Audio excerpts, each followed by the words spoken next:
Hi అండి, welcome to my channel. ఈరోజు వీడియోలో వచ్చి నేను పఫ్ హ్యాండ్స్ అది కూడా ఎలాస్టిక్ యూస్ చేసి ఎలా చేయాలి అన్నది ఈ వీడియోలో చెప్తున్నాను. దానికోసం ఇక్కడ నేను 9 ఇంచెస్ లెంత్ తీసుకుంటున్నానండి. నార్మల్గా మనం షార్ట్ హ్యాండ్స్ తీసుకోవాలి అంటే నేను ఇక్కడ 6 ఇంచెస్కి మార్క్ చేసుకుంటున్నాను. ఇది ఏంటి అంటే నార్మల్ షార్ట్ హ్యాండ్స్ ఉంటాయి కదా, దానికి ఇక్కడ ఎక్స్ట్రా 3 ఇంచెస్ అనేది నేను పఫ్ కోసం తీసుకుంటున్నాను అనమాట. ఇది మనం రెగ్యులర్గా యూజ్ చేసే సైజుని బట్టి తీసుకుంటే సరిపోతుందండి. ఇక్కడ నేను వచ్చేసరికి క్యాప్ హైట్ మార్క్ చేసుకుంటున్నాను. క్యాప్ హైట్ వచ్చి ఎప్పుడు కూడా స్మాల్ టు మీడియం పర్సన్కి 2.5 to 3 ఇంచెస్ ఉంటుంది. ఇక్కడ నేను 3 ఇంచెస్కి మార్క్ చేసుకుంటున్నాను.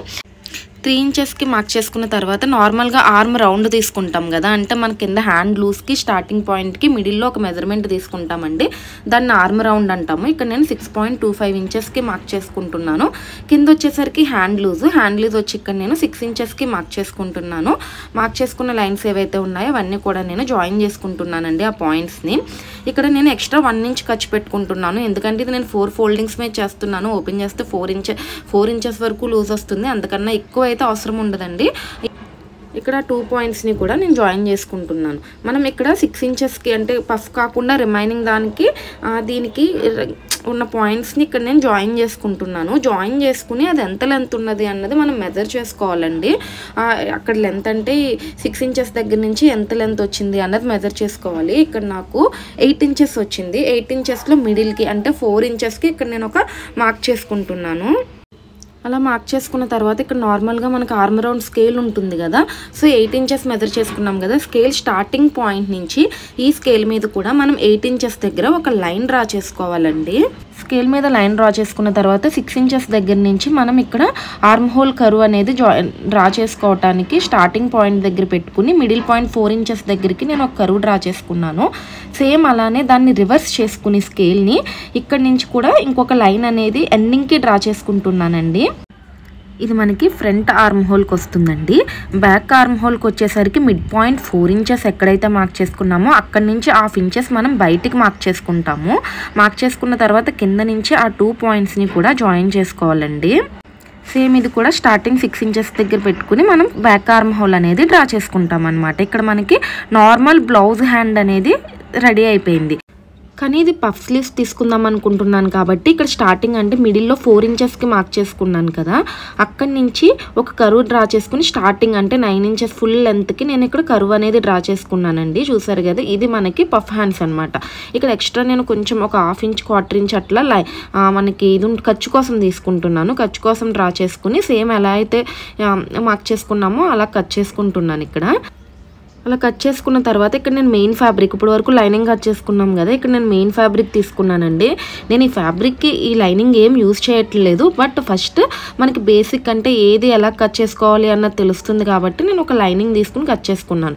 ఇక్కడ పఫ్ స్లీవ్స్ కావాలి కాబట్టి పైన ఎలా అయితే మనం 3 ఇంచెస్ తీసుకున్నామో ఇక్కడ లెంత్, ఇక్కడ నేను విడ్త్ కూడా 3 ఇంచెస్ తీసుకుంటున్నానండి. 4 ఫోల్డింగ్స్ మీద తీసుకుంటున్నాను, అంటే ఒక్కొక్క హ్యాండ్కి 6 ఇంచెస్ వస్తుంది అనమాట మనకి. ఇక్కడ లైనింగ్ ఎలా అయితే కట్ చేసుకున్నామో సేమ్ అలానే మెయిన్ ఫ్యాబ్రిక్ కూడా కట్ చేసుకుంటే సరిపోతుంది. కట్ చేసుకున్న తర్వాత ఇక్కడ నేను మీకు చూపిస్తున్నాను కదా, ప్రిల్స్ ఎట్లా పెట్టుకుని నార్మల్గా స్టిచ్ చేసుకుంటే సరిపోతుందండి.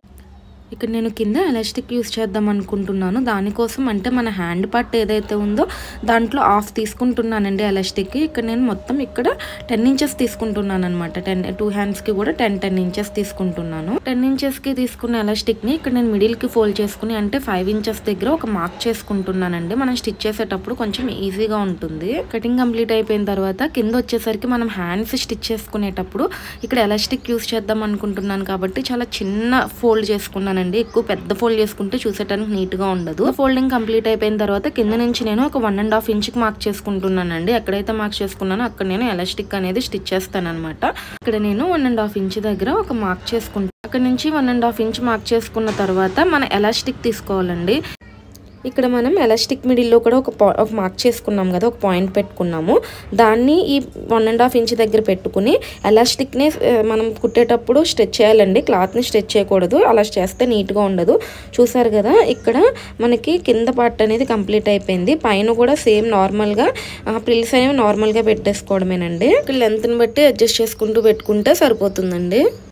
చూసారు కదా, ఇక్కడ హ్యాండ్ అనేది కంప్లీట్ అయిపోయింది. సేమ్ ఇలానే మనం ఇంకొక హ్యాండ్ కూడా రెడీ చేసుకుంటే అయిపోయినట్టేనండి. ఇలా మనం హ్యాండ్ అనేది కంప్లీట్ చేసుకున్న తర్వాత ఇక్కడ స్టార్టింగ్ లైనింగ్ ఏదైతే కట్ చేసుకున్నామో దాంతో ఇక్కడ మనం మెజర్ చేసుకోవాలి. అంటే సేమ్ మనం ఈ ప్రిల్స్ కుట్టిన తర్వాత కట్ చేసుకున్న ఫ్యాబ్రిక్కి దీనికి ఈక్వల్ ఉందా లేదా అన్న చూసుకోవాలండి. ఈక్వల్ లేకపోతే ఏమాత్రం హ్యాండ్ పెద్దగా వచ్చినా లేదు అంటే చిన్నగా వచ్చినా మనకి డ్రెస్కి అటాచ్ చేసినప్పుడు చూసేటానికి అంత నీట్గా ఉండదన్నమాట. అంటే హ్యాండ్ సైజ్ ఇక్కడ పెరిగిపోతే మనకి హ్యాండ్ దగ్గర అంతా లూజ్గా ఉంటుందండి, చంక దగ్గర. లేదు టైట్ అయిపోతుంటే మనకి హ్యాండ్ దగ్గర పట్టేస్తుంది అనమాట, అంత కంఫర్ట్ ఉండదు.